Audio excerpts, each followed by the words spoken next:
you for joining this interview powered by Property Tribes and the Residential Landlords Association. And today we are talking tax, and I'm joined by our tax partner, Michael Wright of Rental Income Tax Advisors. And today, Michael, we're talking once again about the Let Property campaign, because all landlords must really be aware of this. So just remind us again, what is the Let Property campaign? Okay, so the Let Property campaign is an opportunity for landlords to come forward and declare any past undeclared rental profit. The Let Property campaign has been going on since approximately autumn last year, and the intensity has been increasing as time has gone on. And based on the level of new inquiries we're receiving at the moment, it is quite evident the intensity of the revenues action against landlords is increasing.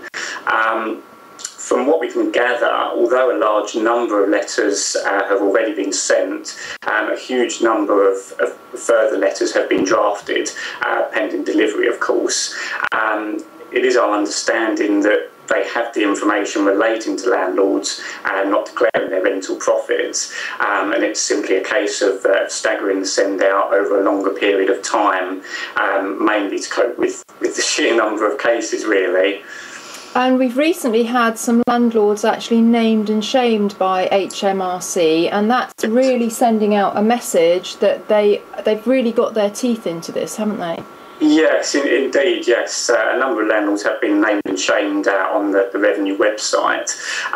One, I think owed something like £168,000 in penalties. This is an extreme case, but it does show there is quite a substantial problem out there.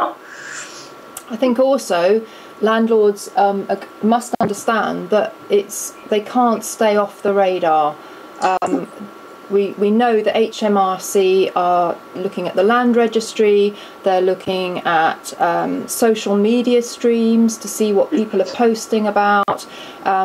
Things would flag up to HMRC if you suddenly bought a luxury car or something. That would be a flag to them on, if you're on a social website. And also, of course, lettings agents have been asked to supply HMRC with details of their landlords.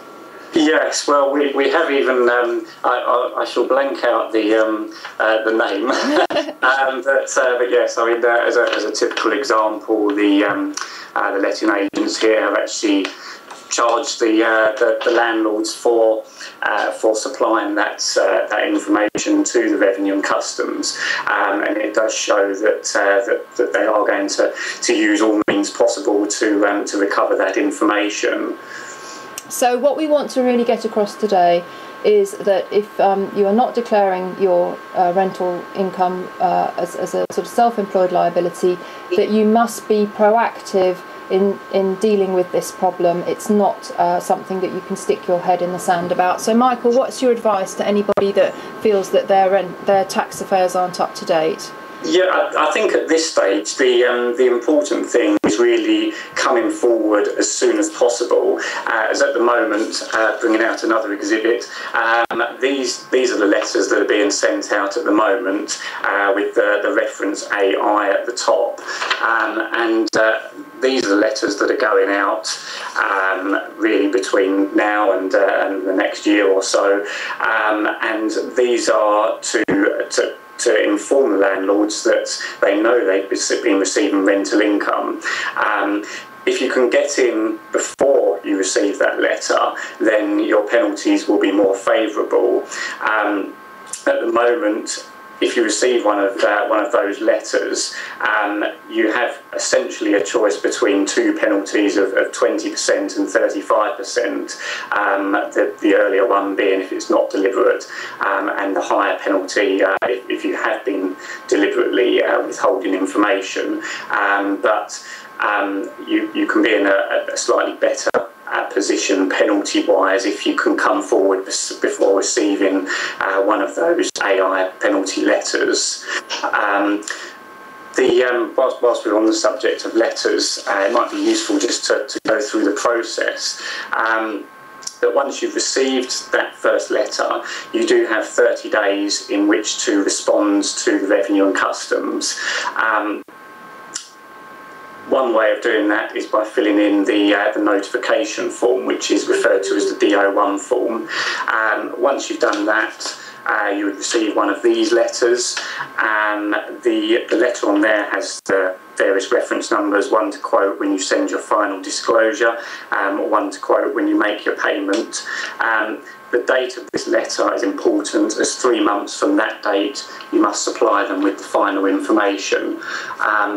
And then 3 months later, hopefully when everything is all done, and assuming they accept it, you would then get the final letter saying that they accept your offer and that they will close the case. Okay, well that's brilliant advice. Thank you very much, Michael. And Rental Income Tax Advisors is here to help you if you need any assistance in sorting out your tax affairs. But the very strong message from Property Tribes, the Residential Landlords Association and RETA is that you do need to get your property rental income tax affairs in order, because HMRC are on the warpath. Thank you very much for watching.